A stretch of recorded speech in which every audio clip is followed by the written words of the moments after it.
মানুষ দিদি বলছে, দিদি বলে রেট জিজ্ঞেস করতে জানিস তোরা? তারপরে বলছে আচ্ছা দিদি তোমার রেট কি আছে? তুই তোর বাড়ির কোনো বোন কোনো দিদিকে করবি?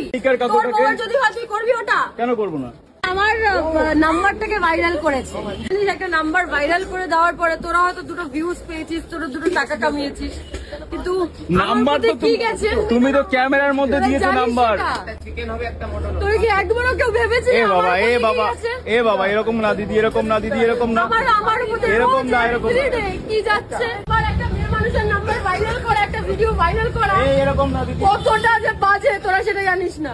এরকম আমাকে অনেকে বলেছে তোর উপরে লিগালি সু করতে তোদেরকে, আমি তোদেরকে করিনি। লিগালি করতে পারবে না সেটা আলাদা কথা, সেটা সে কি করতে পারবো না পারবো সেটা আমি জানি তো। এ তুমি তো ক্যামেরার মাঝখানে দিলে গো ওই কাকুটাকে, ক্যামেরার মাঝখানে দিয়েছে বলে তোরা ওটাকে ভিডিও বানিয়ে না না আমেরিকার কাকুটাকে, যদি হয় তুই করবি ওটা? কেন করবো না? তুই তোর বাড়ির কোনো